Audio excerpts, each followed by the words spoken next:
Welcome everyone. আজকে আমরা একটা ইম্পর্টেন্ট সাবজেক্ট নিয়ে কথা বলবো, দ্যাট ইজ ইকোনমিক্স। ওয়েল, তোমাদের অনেকেরই এই সাবজেক্টটাকে ডিফিকাল্ট মনে হয়, আবার অনেকে সাবজেক্টটা বুঝতেই পারো না, তাই জন্য ডিফিকাল্ট মনে হয়। তাই স্টেপ বাই স্টেপ আমরা এই সাবজেক্টটাকে অ্যানালিসিস করব। সবার আগে বুঝতে হবে এই সাবজেক্টটা ইম্পর্টেন্ট অর নট। দেখো, প্রিলিমসে 25 মার্কস আসে from polity and economics and মেন্সে 100 মার্কস আসে ফ্রম ইন্ডিয়ান ইকোনমি। এখন যে ধরনের মার্কস আমরা মেন্সে দেখছি, ইনফ্যাক্ট প্রিলিমসেও দেখছি, বোঝাই যাচ্ছে কোনো সাবজেক্টকে অ্যাভয়েড করে তোমরা যেতে পারবে না। দেন ফাইনাল মেরিট লিস্টে don't expect to see your name. So it is extremely important to go through all subjects. Well, এই ক্ষেত্রে আমরা বলতে পারি ইকোনমিক্সের একটা পজিটিভ অ্যাসপেক্ট রয়েছে, একটা নেগেটিভ অ্যাসপেক্ট রয়েছে। আগে নেগেটিভ অ্যাসপেক্টটা নিয়ে কথা বলি। দেখো, অনেকেই এই সাবজেক্টের কনসেপ্টগুলো বুঝতে পারে না, অ্যান্ড তাই জন্য এই সাবজেক্টটা তাদের ডিফিকাল্ট মনে হয়। তাহলে পজিটিভ অ্যাসপেক্টটা কি? পজিটিভ অ্যাসপেক্ট হলো তোমরা যদি একবার নিজেদের কনসেপ্ট ক্লিয়ার করতে পারো, তাহলে এই সাবজেক্টটা আর ভুলবে না। অন্যান্য সাবজেক্ট যদি আমরা দেখি, ফর এক্সাম্পল হিস্ট্রি, তোমাদের অনেক ফ্যাক্টস মনে রাখতে হচ্ছে, ইনফ্যাক্ট জিওগ্রাফিতেও তোমাদের প্রচুর ফ্যাক্টস মনে রাখতে হয়। বাট ইকোনমিক্স এমন একটা সাবজেক্ট যেখানে তোমাদের খুব একটা মুখস্থ করতে হয় না, বোঝার subject. So once you understand the concepts, তোমরা কিন্তু ডেফিনেটলি আর ভুলবে না। ওয়েল, আমি ডিসক্রিপশন বক্সে বেশ কয়েকটা ভিডিওর লিঙ্ক প্রোভাইড করে দেবো। ইম্পর্টেন্ট কনসেপ্টস গুলোকে লুসিড ল্যাঙ্গুয়েজে বোঝানো হয়েছে, আশা করছি তোমাদের হেল্প হবে।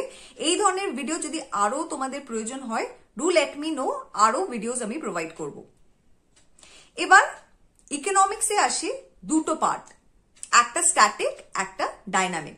ডাইনামিক বলতে আমরা কারেন্ট পার্টটা বোঝাচ্ছি। এবার একটা ডিসকাশন শুরু হয়েছে যে ইকোনমিক্সের ডাইনামিক পোর্শনটা বেশি important. But please understand, static পার্টটা তোমার ডাইনামিক পার্ট বোঝার জন্য এক্সট্রিমলি ইম্পর্টেন্ট। তোমরা যদি কনসেপ্টটাই ঠিকভাবে না বুঝতে পারো, তাহলে কারেন্ট ডেটাগুলো পড়বে কিভাবে? ইন দ্যাট কেস তোমাদের মুখস্থ করতে হবে। মুখস্থ করলে তোমরা ভুলে যাবে, and then you will end up disliking the subject. তাই definitely static part is very very important to clear your concepts, to understand the subject. তাহলে আগে স্ট্যাটিক পার্টটা নিয়ে কথা বলি। কোথা থেকে তোমরা পড়বে? ওয়েল, আই ফিল ইকোনমিক্স এর বেস্ট বুক হচ্ছে এনসিইআরটি, ম্যাক্রো ইকোনমিক্সের। তোমাদের ইন্ডিয়ান ইকোনমি সঠিকভাবে বুঝতে গেলে এনসিইআরটি পড়তেই হবে। লুসিড ল্যাঙ্গুয়েজে প্রোভাইড করা রয়েছে, go through it. Well, after that তোমরা যে কোনো একটা স্ট্যান্ডার্ড বই ফলো করতে পারো। রমেশ সিং তোমাদের অনেকেরই পছন্দ নয়, ভীষণ এক্সটেন্সিভ একটা বই, আই আন্ডারস্ট্যান্ড। যারা রমেশ সিং ফলো অলরেডি করছো, definitely go ahead with it. যারা ফলো করছো না, তারা কিন্তু নিতিন সিংহানিয়া স্যারের বইটা ফলো করতে পারো। ভীষণ অ্যাট্রাকটিভ একটা ওয়েতে প্রোভাইড করা হয়েছে, শর্টে প্রোভাইড করা হয়েছে। সো ডেফিনেটলি তোমাদের হেল্প হবে। তাছাড়াও যদি অন্য কোনো বই তোমরা ফলো করতে চাও, প্লিজ গো অ্যাহেড। কারণ ইকোনমিক্সের বইয়ের মেন কাজ হলো তোমাদের কনসেপ্টটা ক্লিয়ার করা।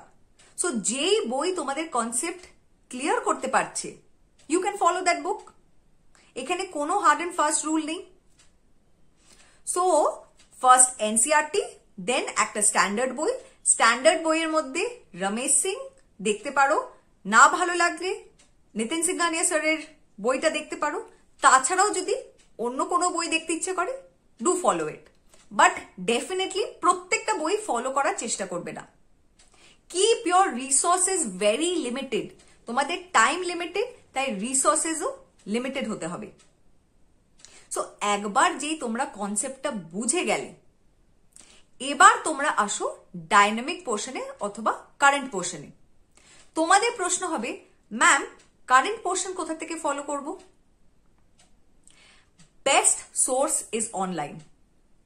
ভালো ভালো ওয়েবসাইট রয়েছে, সেইগুলোকে ফলো করো। আমার থেকে যদি সাজেশন চাও, I would say GK today, affairs cloud, তারা ভীষণই ভালো websites and authentic data provide করছে।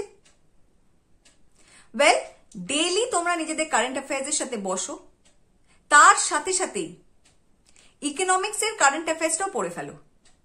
বাট মাইন্ড ইউ, তোমাদের সিলেবাসে ইন্ডিয়ান ইকোনমি রয়েছে, সো ইন্ডিয়াতে কি হচ্ছে, জিডিপি কত চলছে, এই সমস্ত কিছু তোমাদের জানতে হবে। বাট আজ যদি তোমরা জিডিপি নিয়ে মুখস্থ করতে যাও without understanding what GDP is, তাহলে কিন্তু কিছুতেই মনে থাকবে না। So first you have to complete your static portion and then concentrate on the dynamic portion or current portion. Alright, so dynamic portion এর backbone কিন্তু static portion. এবার অনেকের মনে হতে পারে যে আমি ডেইলি কারেন্ট অ্যাফেয়ার্স নিয়ে বসবো না। ওয়েল, তারা প্রতিযোগিতা দর্পণে যে স্পেশাল এডিশনটা বেরোয় সেটা ফলো করতে পারো। অলদো আই ফিল পড়াশোনায় একটা ডিসিপ্লিন মেনটেন করা বেটার, এভরি ডে বই নিয়ে বসা better rather than compilation follow করা। But of course at the end of the day তোমাদের চয়েস, যারা ডেইলি পড়তে চাও তারা সেটাকেই ফলো করবে, and যারা কম্পাইলেশন দেখতে চাও গো ahead. Well, এই হলো তোমাদের static and dynamic portion. After this also অনেকে এরকম থাকবে যাদের ইকোনমিক্স স্ট্রেংথ হয়ে যাবে না, বাট দ্যাটস কমপ্লিটলি ওকে। তোমাদের এই মুহূর্তে যেই পজিশনটা রয়েছে তার থেকে বেটার একটা পজিশনে তোমাদের পৌঁছাতে হবে। যদি static portion and dynamic portion পড়ার পরও তোমাদের এই সাবজেক্টটা না ভালো লাগে, then make all the other subjects your strengths. But কোনো পার্টিকুলার সাবজেক্টকে 100% অ্যাভয়েড করে এক্সামিনেশন হলে যেও না। WBCS এক্সামিনেশনে আর্টস সাবজেক্ট রয়েছে, ওয়েল সায়েন্স সাবজেক্ট রয়েছে, যাবতীয় সব সাবজেক্টই রয়েছে, তার একটা রিজন রয়েছে, বিকজ তোমার ওভারঅল একটা আইডিয়া থাকতে হবে। তাই জন্যে কোনো সাবজেক্টকে 100% অ্যাভয়েড করে এক্সামিনেশন হলে যাবে না। আজ থেকে যা যা বললাম সেটাকে ফলো করো, এই সাবজেক্টটা দেখবে তোমাদের ভালো লাগবে। আই ফিল অযথাই এই সাবজেক্টটাকে বদনাম করা হয়েছে।